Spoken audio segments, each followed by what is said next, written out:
Hello, everyone, and welcome to Buffalo Bills Breakdown, sponsored by Rochester Flooring, Kitchen, and Bath. Did something I said make you laugh, Leo, at the very top of the show there? Yeah, I did. I'm just in a funny mood. You're in a giddy mood today, Leo. am. I'm very impressed that you could be so happy on a Thursday afternoon. Look, we're back for week 2 of the NFL season. Same as it was the first week, Leo. The Bills are going to MetLife Stadium. This time, though, they're going to play the Giants on Sunday afternoon, 1 o'clock.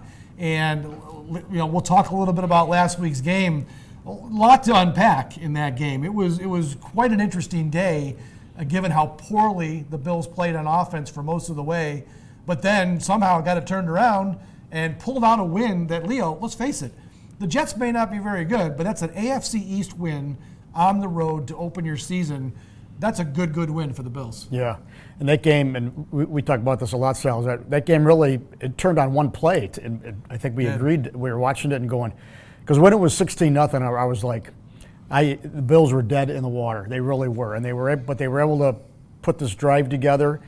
And Josh Allen, who was struggling mightily, threw what could have been his 4th interception of the day.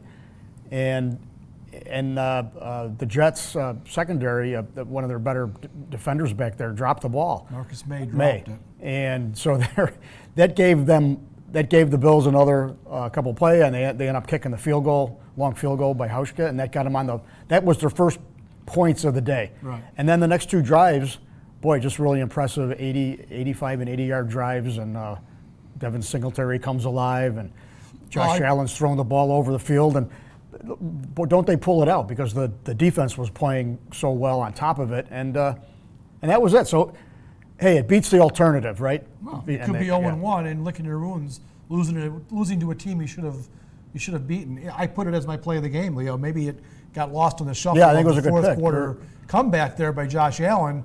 But if Marcus May makes that interception, which most NFL DBs should have made the play, it was thrown right to him. There's no field goal at the end of that drive, and the Bills probably aren't winning the game. So, the Bills took advantage of the breaks that were offered to them. They really did.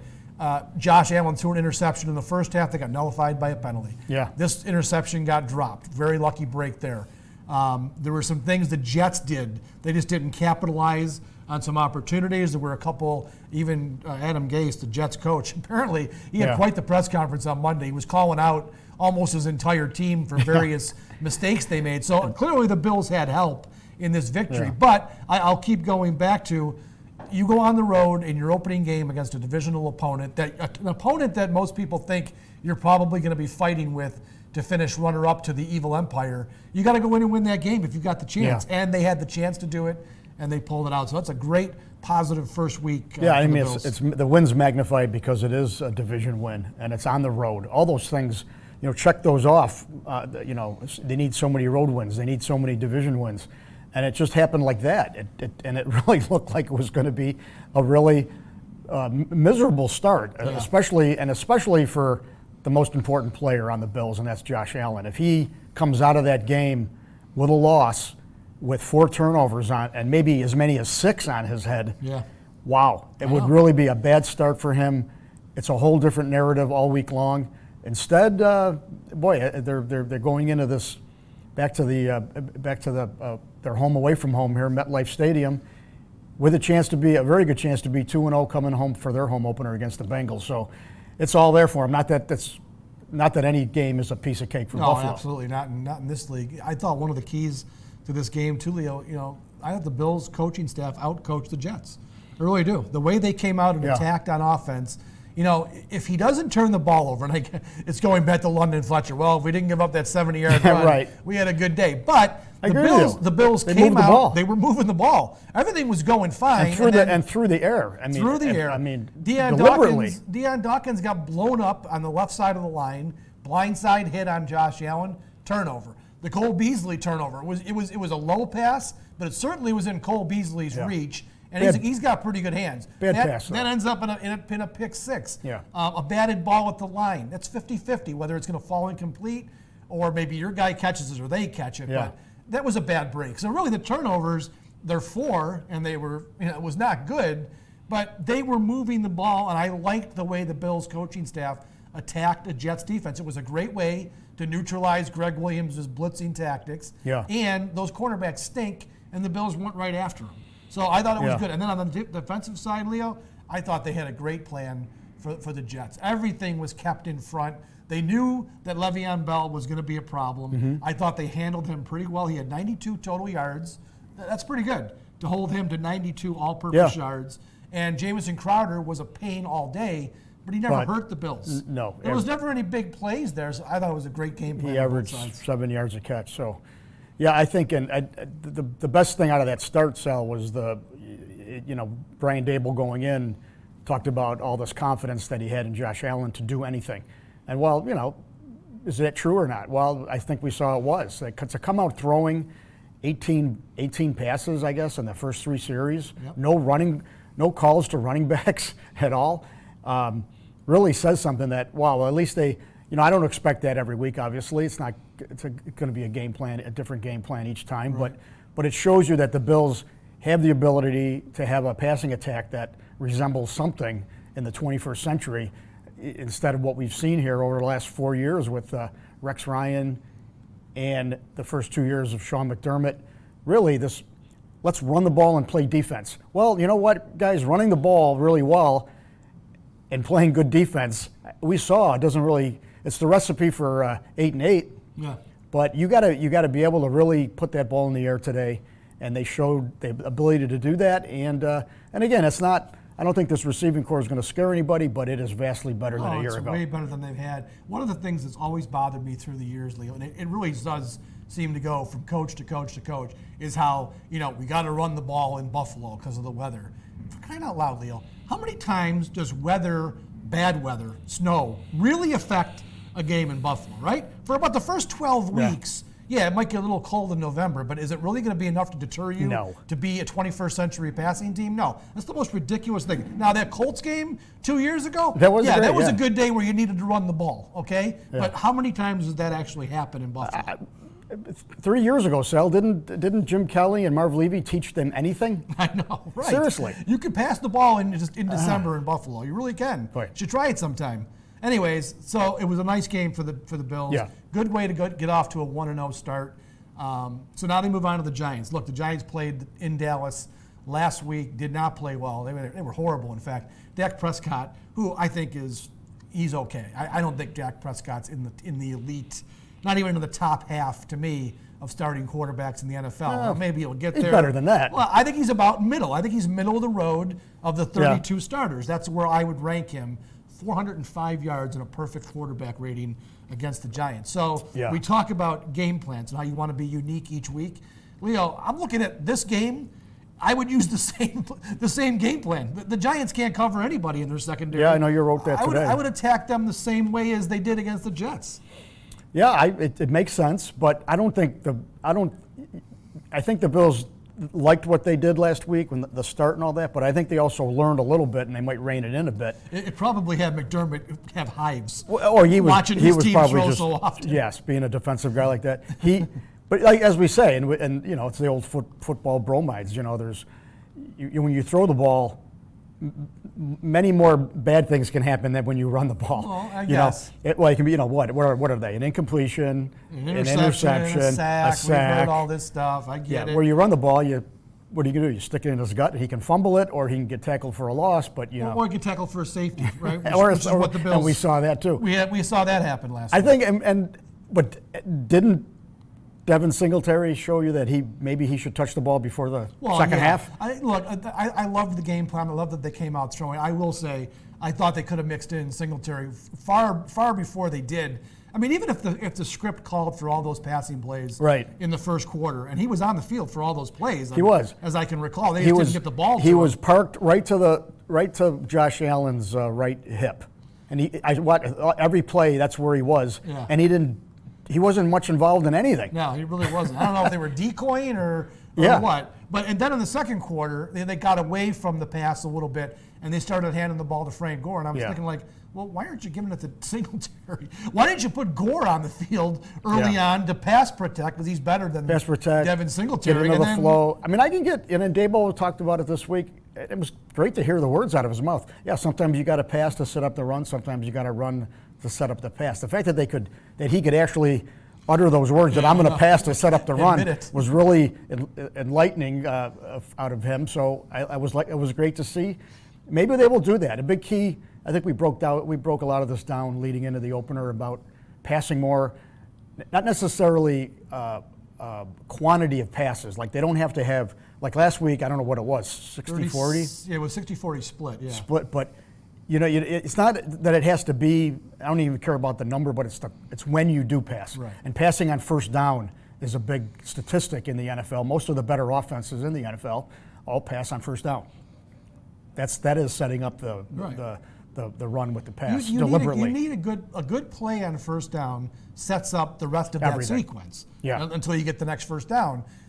What always drove me nuts, Leo, is when they would pass on first down and it's incomplete. Now it's 2nd and 10. What's the absolute worst thing you could possibly do? But what the Bills did every single time is now run on 2nd and 10. And on a dive play. And that's now going to you're get 2. Now you're in 3rd and long, and pretty soon you're punting. So that doesn't work. You've got to be smarter than that. And I think Brian Daboll does understand that. And the difference this year, Leo, he's actually got players that he can game plan with. He's got guys who can play. Yes, Beasley, Singletary showed it. Yeldon, who didn't play at all, C.J. Yeldon, he's a great pass receiver out of the backfield. Maybe the tight ends that we have a little bit more hope for, the rookies especially, they got the guys that can get you the 5-6 yards with a pass on first down. Yeah. Rather than smash if you don't have the really stud power back, the Saquon Barkley, like the Giants will see, throw the ball on first down, and not the bomb, but it's the screen pass, the quick out, the Beasley play that bounced off his knee, intercepted, all that. Unfortunate. But that's the stuff that they got to do, and it'll set them up for all those other downs. I thought the worst play call that Daboll made in the whole game was the play that ended up with the safety. They get pinned back there at their own 2-yard line. They bring Frank Gore in, and this line really, Leo, against the Jets' defensive front, which is very big and very good. And I don't think the line really blocked good. And Mosley was still in there. Everything happened on the edges for Singletary. There was nothing through the middle. Right there was the perfect opportunity to let Cole Beasley do what he does, run a 5-yard pattern and get open, and now you're away from the goal line. And they didn't. They ran it right up the middle. The line caved in. It ends up in a 2-point safety, which really, at the end of the day, Leo, could have been big. He got scared by the pick six, I think, because that was a little. Well, maybe that was a little dunk to Beasley in that end, and I think maybe Daboll's going, I just want to get out of here. Yeah, well, he wanted some yards and punt the thing. Like I said, that was the worst play call he made all day of the 68 or whatever it was. I didn't like that. All right, so for this game this week, Leo, the Giants, you look at their roster, they just don't have anybody that you worry about outside of Saquon Barkley. Their defense looks very mundane. I mentioned they're Prescott, injured. They got injuries. Prescott tore them apart in the secondary. They really didn't have a pass rush against Dallas. Now, Dallas's offensive line has always been pretty good, but the Giants did nothing in the pass rush. Prescott had all day to throw. And then on offense, Leo, you're right. They're down. Golden Tate's suspended. Now Sterling Shepard got hurt in that game. Yeah. He's in concussion protocol. He may not play. Evan Engram, the tight end, is a nice player, but he's not a game breaker. So they really, Eli Manning, the best thing that he could be doing is handing it off or throwing it to Barkley. And you got to believe this Bills defense, as good as it is, will find a way to limit Barkley's production. I got to believe that's going to happen because there's really no one else to worry about. Well, Bills defense, they had to be better, a pass rushing team, and they need to be better against the run. And this will be a test for can they stop the run, because this is a premier back, the NFL Rookie of the Year, great player. And, he is a great player. He's a good player. I still say they should have picked a quarterback. Yeah, really drafted him way too high. But I guess when you want your guy, you want him. And Eli, I tell you what, Sean McDermott yesterday, asked about Eli Manning, and he had him. He was remembering Eli. Oh, I know. 10 years ago when he was in the NFC East, facing him twice a year. Because this ain't the same Eli that Sean McDermott remembered, but he lost me when he said he's playing as good as he ever has. Well, he lost me when he said, you look at the preseason and now the first game. No, Sean, don't be talking about the preseason here. No, he said he's having a heck of a year. Yeah, heck of a year. Going back to the preseason and then come on, Sean, really? There's ways where you could maybe avoid saying something that coach speaky. And that was a bad quote by Sean McDermott. Look, Eli Manning, I think Daniel Jones is going to be the quarterback there at some point. I think the Giants, they're going nowhere. They're probably, I would venture a guess they're a 5-win team this year, Leo, probably in the grand scheme. And I think Eli, the torch will be passed to Daniel Jones. Now, there was some talk this week down in New York. I guess they might have asked Shermer too. Might they play Daniel Jones? Maybe use 2 quarterbacks in the game. And if I'm the Bills, Leo, I'm like, oh, bring that on, baby. If I'm the Bills, I'd love to see Daniel Jones, a rookie playing against this defense with really no weapons around him besides Barkley. I think the Bills would salivate to get a chance at Daniel Jones. The blitzes would be coming left and right. You got, but talk about a spectrum. You got the aging veteran. Really, I always loved Eli Manning, but you got that longtime veteran and then a rookie. And and they do. And Sean was right yesterday when he says, in a sense, they do prepare every week to face both quarterbacks. But obviously, your emphasis is on who they think is going to be the starter. Right. And that will be it's Manning right now. It's going to be Manning, obviously. But as the game goes, you'll say hey, you know what? What is? I mean, Jones is going to be in there sooner than later. So that's the whole point. Right. And you may see him in the second half of this game if it's out of control. It sounds like Shermer's they're ready to turn. They're going to turn this page eventually at some point, probably sooner than later. And everybody kind of knows it. You're watching the last vestiges of a great quarterback in Eli Manning, and I won't discount Eli having that one great game in him still. Give it, sporadically. It's just that he's got nobody to throw to. He doesn't. So, and he's totally immobile. Yeah. So if they can get the pass rush going, there's no Odell Beckham in there anymore. There's no superstar. No. So he's hurting in that regard. And what are you going to do? And what are you going to give it to Barkley? You're going to give it to him 40 times? Well, they might. They might because he's that good. He's that good. Said, the Bills defense has to he won't last. The Bills defense has to prove that they can shut down a guy like Barkley, or at least keep him where he's not going to, win the game for the Giants, because he really is the lone weapon. While we're doing the show, because we are live here, Bills are practicing right now. A couple things that we should mention. Cole Beasley was not at practice, at least not at the portion where some of our colleagues are watching. More importantly, I just got a tweet here from Matt Perino, covers the team for Syracuse. He has a video. Levi Wallace just hurt his ankle in a one-on-one drill when the media obviously is allowed to watch. It didn't look good. He got up right away but was limping pretty heavily. I'm watching it here again. That's not good. Don't want to lose 2 starters here. So hopefully on a Thursday. I'm watching him right near me. He went down pretty hard and then he gets up pretty quick, but he's limping. So and the Bills, they're showing some concern as they go over here. Oh, geez, man. Is that Trey White? That's Trey White right there. So here you are, Facebook Live, and we're giving you a live update. Just made a update. gesture like, oh no. Yeah, so hopefully that's nothing serious and he'll be okay. Beasley looked fine after practice yesterday. I don't know if he tweaked something or something came up in the night. Maybe that was it, because he's not practicing today. So there's 2 guys that you don't want to lose. No. That's 2 pretty good players. Levi Wallace, by the way, he had a great play last week. He got beat initially on what might have been a game-changing play and great recovery time, although I will say that Robbie Anderson didn't exactly give it his all, it looked like, and that's why maybe Wallace was able to catch up to him, but he made a big play in that game. So they would, Kevin Johnson, I guess, would step in if that's the case. But man, I don't know. Levi Wallace has been good. No, Wallace has been good. That's why he's starting, obviously, but that's a little better depth here. Getting a guy like Johnson, they got to get, that's what he's here for. Yeah, exactly. And Ciaran Neal will have to start probably in the as the slot corner. Yeah, they've got Taron Johnson's not practicing again today, and which has kind of become regular. I mean, the kid just can't stay healthy. He was hurt a lot last year. He ended up missing, I think it was the last 4 games maybe because of I forget what he had, shoulder surgery. Now it's a hamstring. That could be a pesky injury for a DB. So Ciaran Neal had to go in and play nickel corner. He's really not suited to that role. I mean, he's a big guy. He was drafted as a safety. So maybe I even asked McDermott, would Kevin Johnson maybe be a guy that you move in? Because he did work a little bit in training camp on the inside. And, of course, McDermott didn't give me an answer because he's not going to give away strategy. But I don't know. Now, if Kevin Johnson has to start, and again, we're jumping way ahead here. Wallace might be fine. McDermott's on a roll. He's He's not saying anything. Yeah, you had a little back and forth, you and Jerry Sullivan yesterday with him, Well, over he a did- pretty innocuous question. Well, it was kind of silly. Maybe it was silly on our part too, but they wanted to know: do you have a number one running back? Don't you want a number one running back? Are you going to run by commit? It was a line of questioning just on their running game and who's going to, because Frank Gore is number one on the depth chart. Singletary's 2, Yeldon's 3. Yeah. Singletary starts, even though he's number 2 on the depth chart. Played almost the whole first quarter. And then, but then Gore winds up with more carries, 11-4.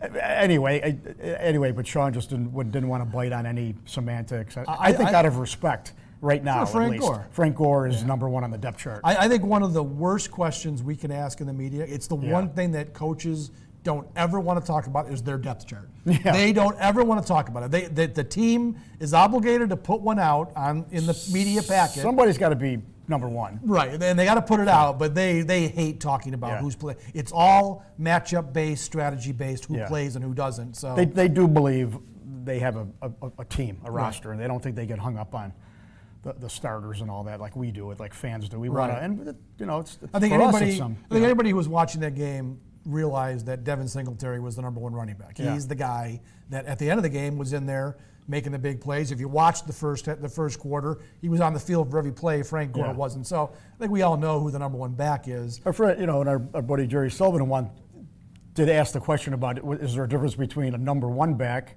on the depth chart and then a featured back, the guy you're just going to play more. Right.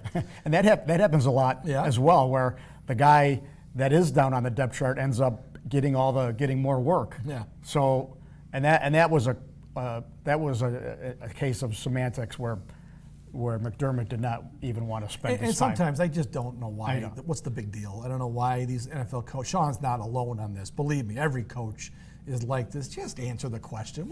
Is he really going to hurt Frank Gore's feelings? He could if say he says Singletary's the number one back. He could say that at this point, and I think Dable alluded to it the day before, is that, hey, we're really happy that we have Devin Singletary, but they're not going to give him the ball 30 times a game. Right. He's not Thurman Thomas.